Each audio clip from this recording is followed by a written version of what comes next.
നമസ്കാരം, ഞാൻ ഡോക്ടർ തസ്ലീന. നമ്മളിന്ന് സംസാരിക്കാൻ പോകുന്നത് മുലക്കണ്ണ് പൊട്ടൽ അല്ലെങ്കിൽ ഫീഡിംഗ് ഇടയിൽ അമ്മമാരുടെ നിപ്പിൾ ക്രാക്ക്. ഫീഡിംഗ് മദേഴ്സ് അല്ലെങ്കിൽ മുലയൂട്ടുന്ന അമ്മമാർ നേരിടുന്ന ഏറ്റവും വലിയൊരു പ്രശ്നം തന്നെയാണ് മുലക്കണ്ണ് പൊട്ടൽ അല്ലെങ്കിൽ നിപ്പിൾ ക്രാക്ക് എന്ന് പറയുന്ന അവസ്ഥ. അമ്മയായ ആഹ്ലാദത്തിലും ഇത്തരം പ്രശ്നങ്ങൾ പലരെയും അസ്വസ്ഥരാക്കും. പ്രസവശേഷം പല സ്ത്രീകളിലും കണ്ടുവരുന്ന പ്രശ്നമാണിത്. അതായത് മുലക്കണ്ണ് വിണ്ടുകിടുന്നത്. കുഞ്ഞ് പാൽ കുടിക്കുമ്പോഴുണ്ടാകുന്ന പ്രശ്നമാണിത്. മുലക്കണ്ണ് പൊട്ടി കഠിനമായ വേദനയുണ്ടാവും. ചിലർക്ക് രക്തം വരെ അതിലൂടെ വരാനുള്ള സാധ്യതയുണ്ട്.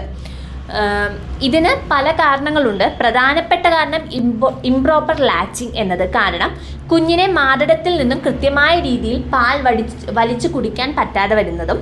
രണ്ടാമത്തെ കാരണമാണ് ഏറ്റവും പ്രധാനപ്പെട്ടത്. കൂടുതൽ പേർക്കും ഈ കാരണം കൊണ്ടാണ് നിപ്പിൾ ക്രാക്സ് ഉണ്ടാകുന്നത്. രണ്ടാമത്തെ കാരണം എന്ന് പറയുന്നത് ഇംപ്രോപ്പർ പൊസിഷനിങ് ആണ്. അതായത് പാൽ കൊടുക്കുമ്പോൾ ശരിയായ വിധത്തിൽ കുഞ്ഞിനെ പിടിക്കാത്തതാണ് കാരണം മുലക്കണ്ണ് വിണ്ടു പൊട്ടുന്നത് ഉണ്ടാകുന്നു. കുഞ്ഞിനെ ശരിയായ വിധത്തിൽ പിടിക്കാൻ സാധിക്കാത്തതും കുഞ്ഞിൻ്റെ കൃത്യമായ പൊസിഷനിൽ പിടിച്ചാൽ ഈ പ്രശ്നം ഒഴിവാക്കാൻ സാധിക്കും. ഇതൊഴിവാക്കാനായിട്ട് ശരീരത്തോട് കുഞ്ഞിനെ ചേർത്ത് പിടിച്ച് മുലക്കണ്ണും ചുറ്റുമുള്ള ഭാഗവും കുഞ്ഞിൻ്റെ വായിലെത്തുന്ന വിധത്തിൽ പിടിക്കണം. ഇത് കുഞ്ഞിന് പാൽ കുടിക്കാൻ സൗകര്യമാകും. അമ്മയ്ക്ക് നിപ്പിൾ ക്രാക്ക് പോലുള്ള പ്രശ്നങ്ങൾ ഉണ്ടാവുകയുമില്ല.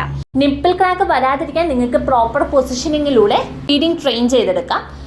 ഓൾറെഡി നിങ്ങൾക്ക് നിപ്പിൾ ക്രാക്ക് വന്നിട്ടുണ്ടെങ്കിൽ പ്രോപ്പറായിട്ടുള്ള ഡോക്ടറെ കണ്ട് ട്രീറ്റ്മെൻറ്റ് എടുക്കാവുന്നതാണ്. ഇതിന് ഫലപ്രദമായ ഹോമിയോപ്പതി മരുന്നുകൾ ലഭ്യമാണ്. അതിനായി നിങ്ങളുടെ ഏറ്റവും അടുത്തുള്ള ഹോമിയോ ഡോക്ടറെ സമീപിക്കുക. അല്ലെങ്കിൽ സ്ക്രീനിൽ കാണുന്ന നമ്പറിൽ ഓൺലൈനായിട്ട് നിങ്ങൾക്ക് ഡ്യൂഡ്രോപ്സ് ഹോമിയോപ്പതിയുടെ സേവനങ്ങൾ എടുക്കാവുന്നതാണ്. അതിനായി സ്ക്രീനിൽ കാണുന്ന നമ്പറിൽ നിങ്ങൾക്ക് ഞങ്ങളെ വിളിക്കാവുന്നതാണ്.